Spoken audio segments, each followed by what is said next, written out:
ഇത്രയേറെ പലഹാരങ്ങൾ എന്തിനായിരുന്നു? ഇതൊക്കെ ഇനി എന്ത് ചെയ്യും? ഉഷയുടെ വീട്ടിൽ നിന്ന് കൊണ്ടുവന്നതല്ലേ, അയൽ വീടുകളിലും കൊടുത്തയക്ക്. ഇന്ദുവിന്റെ വീട്ടിൽ നിന്നൊന്നും കൊണ്ടുവരാൻ പറ്റാത്തതിൽ അവക്ക് വിഷമം കാണും. പാവം പെണ്ണ്. നീ ഒരു കാര്യം ചെയ്, അവളല്ലേ മൂത്തത്, അവളെ വിളിച്ച് ഇത് പങ്കുവെപ്പിക്ക്. അപ്പോ അവളുടെ വിഷമം മാറും. അത് ശരിയാ. ആ, ഈ കടുമാങ്ങ എനിക്ക് വേണം. കോലത്തെ കടുമാങ്ങയുടെ സ്വാദ് ഒന്ന് വേറെ തന്നെയാ. മോളെ. ആഹാ, രണ്ടുപേരും ഉണ്ടോ? മക്കളെ, ഇത് നമ്മുടെ വീട്ടിൽ വന്ന പലഹാരങ്ങളാ. ഇന്ദുമോൾ ഒരു കാര്യം ചെയ്യ്, ഇതൊക്കെ ഇന്ന് പങ്കുവെച്ച് കുറേശ്ശെ അയൽവക്കത്തും കൊടുത്തയക്ക്. ഉഷമോളും കൂടി ഒന്ന് സഹായിച്ചു കൊടുക്ക്.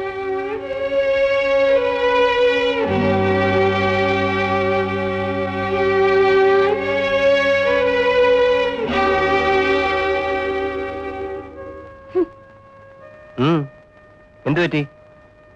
എന്റെ വീട്ടിൽ നിന്ന് കൊണ്ടുവന്ന പലഹാരം പങ്കുവയ്ക്കാൻ എനിക്കറിയില്ലേ? അതിന് വെറും കൈയോടെ വന്നവര് വേണോ? കാര്യം എന്താന്ന് പറ. എന്റെ വീട്ടിന് പലഹാരമൊന്നും കൊണ്ടുവന്നിട്ടില്ല. അതിന് എന്നെ കൊച്ചാക്കാനല്ലേ അമ്മ അത് പങ്കിടാൻ എന്നോട് പറഞ്ഞത്. എന്തു, എന്റെ അമ്മയെ പറ്റി നിനക്കൊന്നും അറിഞ്ഞുകൂടാ. അതുകൊണ്ടാണ് നീ ഇങ്ങനെ പറയുന്നത്. ഒന്ന് പരിഭവിക്കാൻ പോലും അറിഞ്ഞുകൂടാത്തവരാണ് അവർ. അമ്മ ഇവിടെ എന്ത് നിശ്ചയിക്കുന്നോ അത് നടക്കണം. ആ, വേഗം പോയി പലഹാരം പങ്കുവയ്ക്ക്. ഓ,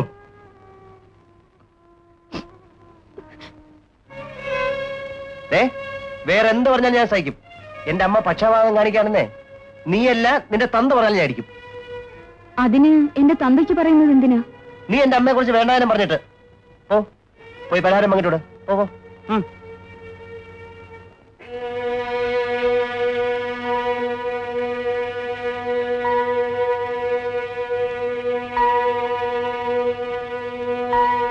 അല്ല, ഇതിവിടെ വെച്ചോണ്ട് നോക്കി നിൽക്കുവാന്നോ? ഇപ്പൊ കൊടുത്തേക്ക് അമ്മേ.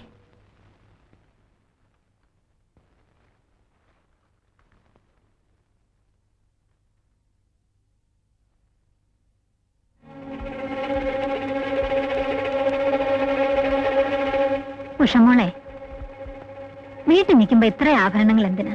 ആവശ്യത്തിന് എന്തെങ്കിലും പോരെ? ബാക്കിയുള്ളതെല്ലാം ഒരു രാജന്റെ കൊടുത്തിട്ട് പെട്ടി വെച്ച് പൂട്ടാൻ പറ.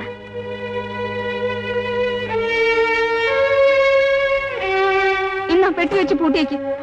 എന്താ ഉഷേ? ചേട്ടത്തിക്ക് ആഭരണം ഒന്നും ഇല്ലാത്തതിന് ഞാൻ എന്ത് പഴിച്ചു?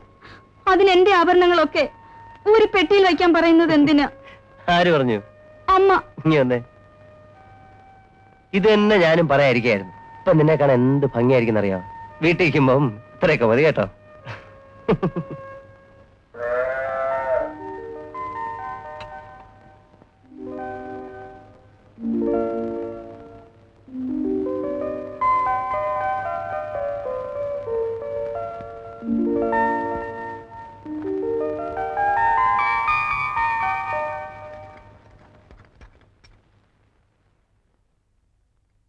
ലക്ഷ്മി, ലക്ഷ്മി,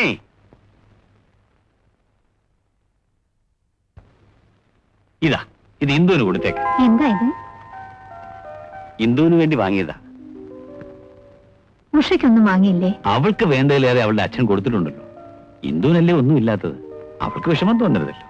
അത് ശരിയാ, ഇപ്പൊ തന്നെ കൊടുത്തേക്കാം. ആ, ഞാൻ അപ്പുറത്തേക്ക് പോകുന്നു.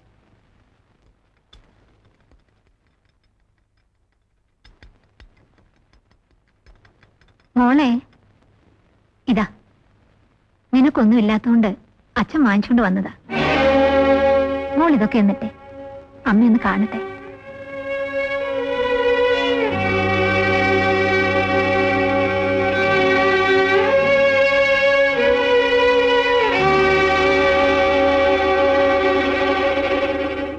ഏട്ടത്തിക്ക് ആഭരണങ്ങൾ വാങ്ങിക്കൊടുത്തതിലൊന്നും എനിക്ക് പരാതിയില്ല.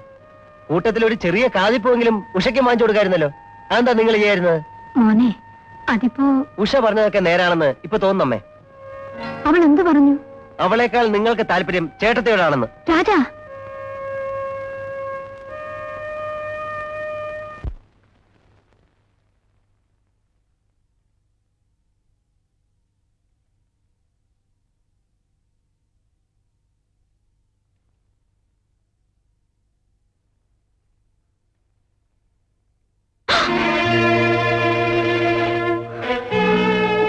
നാശം പിടിച്ച പിശാച്. അയ്യോ, എന്റെ നന്ദിനിക്കുട്ടി.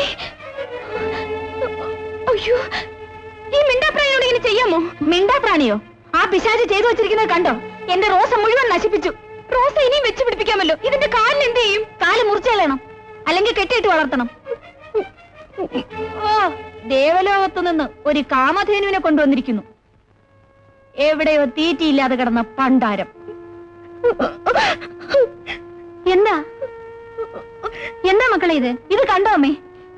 എന്റെ റോസാച്ചെടി മുഴുവൻ നശിപ്പിച്ചു ഈ വർഗത്തിട്ട ജന്തു. എന്റെ ക്ലാവിന്റെ കാല് കണ്ടോ അമ്മേ? കെട്ടിയിട്ട് വളർത്തിയില്ലെങ്കിൽ അങ്ങനെ ഇരിക്കും. കെട്ടിയിരുന്നതാണമ്മേ, അഴിഞ്ഞുപോയി. അതിനെന്തൊക്കെയാ പറഞ്ഞെന്നറിയോ? നിങ്ങൾക്ക് നിങ്ങളുടെ റോസും പശുക്കുട്ടിയാണ് വലുത്. സ്നേഹത്തിനും ബന്ധത്തിനും ഒരു വിലയും ഇല്ലല്ലേ? റോസ് എന്റെ വീട്ടിൽ നിന്ന് കൊണ്ടുവന്നതായതുകൊണ്ടാ ക്ടാവിനെ അഴിച്ചു വിട്ടത്. ഇത് കേട്ടോ അമ്മേ, ഞാൻ അങ്ങനെ ചെയ്യോ? മതി മതി, രണ്ടുപേരും ഇനി ഒന്നും പറയണ്ട. ഈ വീട്ടിൽ ഇതുവരെ ഇങ്ങനെ ഒരു ശബ്ദം കേട്ടിട്ടില്ല. ഇനി മേലിലുണ്ടാവരുത്.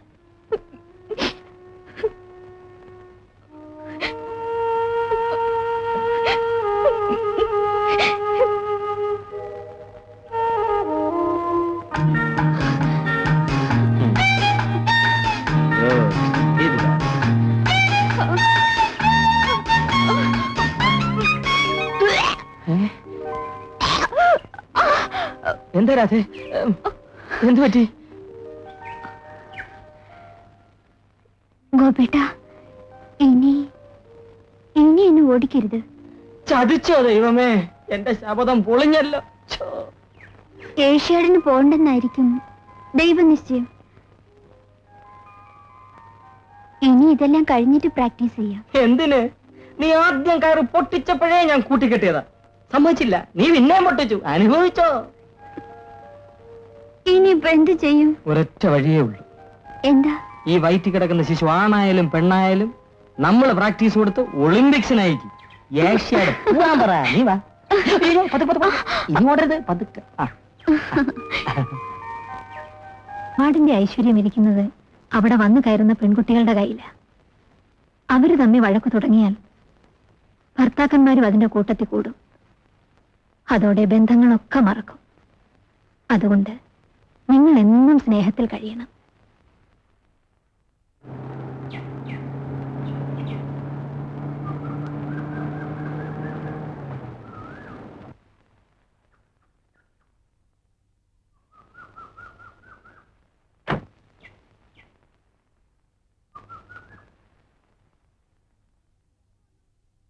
അല്ല, ഇതെപ്പോ വന്നു? വന്ന വഴി നേരെ അടുക്കളയിലേക്ക് തന്നെ പോന്നു. ആഹാ, എന്നാ ഇങ്ങോട്ടിരുന്നാട്ടെ.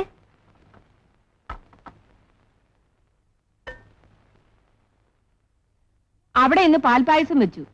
അല്ല, അവിടെ എന്നും അത് പതിവാ. കറവക്കാര് കറന്നുകൊണ്ടുവന്ന് കൂട്ടുകല്ലേ പാല്. ചിലപ്പോ പാൽപായസം വെക്കും, ചിലപ്പോ ഐസ്ക്രീം ഉണ്ടാക്കി പറമ്പിലെ പണിക്കാർക്ക് കൊടുക്കും. ഞങ്ങള് തിന്നത്തില്ല. അതുങ്ങ കൊണ്ടോ ഐസ്ക്രീം തിന്ന് ശീലമിരിക്കുന്നു. ദേ തുടങ്ങും വയറ്റിളക്കം. ഇപ്പൊ എന്ത് പറ്റി?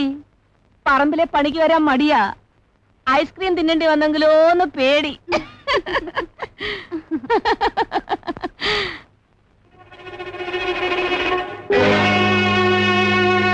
അല്ല, നിന്റെ ദേഹത്ത് കിടന്ന പൊന്നൊക്കെ എവിടെ? അതൊക്കെ എവിടെയാണീ?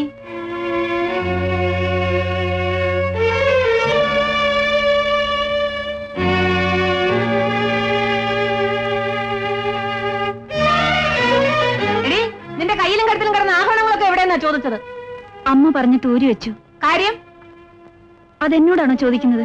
അമ്മേ, വെറുതെ വഴക്കുണ്ടാക്കരുത്. വിടറി. അപ്പോഴേ ഞാൻ എന്റെ മോക്ക് കയ്യും മെയ്യും നിറയെ പൊന്നു കൊടുത്ത് വിട്ടതേ ഇട്ടോണ്ട് നടക്കാനാ, പെട്ടി വെച്ച് കൂട്ടാനല്ല. വീട്ടിൽ നിൽക്കുമ്പോഴും അതൊക്കെ വേണോ ഉഷേടമ്മേ? വേണം.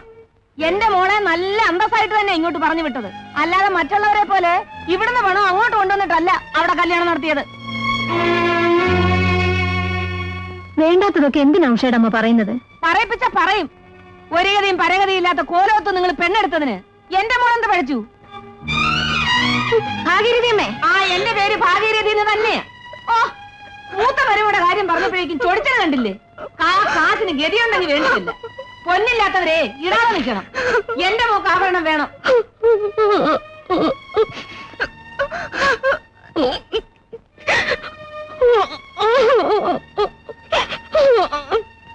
ഭാഗീരഥിയമ്മേ, പഴയതെല്ലാം മറന്നിട്ടോ നന്ദി ഇല്ലാഞ്ഞിട്ടോ പറയുകയാണെന്ന് വിചാരിക്കരുത്. നിങ്ങൾ ഇവിടെ വരുന്നത് ഞങ്ങൾക്ക് സന്തോഷമാണ്. പക്ഷെ ഞങ്ങളുടെ മരുമക്കളുടെ കുറ്റവും കുറവും പറഞ്ഞ് അവരെ അപമാനിക്കാനാണെങ്കിൽ വരരുത്. ആ അതാണ് ഭംഗി. ഇല്ല, വരുന്നില്ല. എന്റെ കൊക്കിന് ജീവനുണ്ടെങ്കിൽ ഇനി ഞാൻ ഈ വീട്ടിൽ കാല് കുത്തൂല.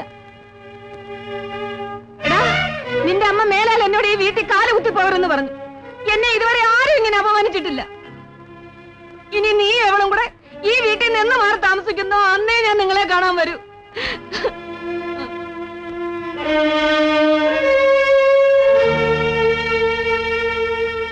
അമ്മേ, ഇപ്പൊ അമ്മയ്ക്ക് തൃപ്തിയായല്ലോ. നടന്ന എന്താണെന്ന് നീ അറിഞ്ഞോ? കൂടുതലൊന്നും വിസ്തരിക്കണ്ട, എല്ലാം എനിക്ക് മനസ്സിലായി. പടി. അമ്മേ, ആ സ്ത്രീക്ക് എന്റെ ഭാര്യ അവമാനിക്കാൻ എന്താ അവകാശം? അത് മോനെ. ഇവിടെ പാവപ്പെട്ടവളായി പോയതുകൊണ്ടല്ലേ? മോനെ, വായി തോന്നിയതൊക്കെ അവര് പറഞ്ഞേച്ചു പോയി. അമ്മയ്ക്ക് ഇപ്പൊ സമാനായല്ലോ. വഴി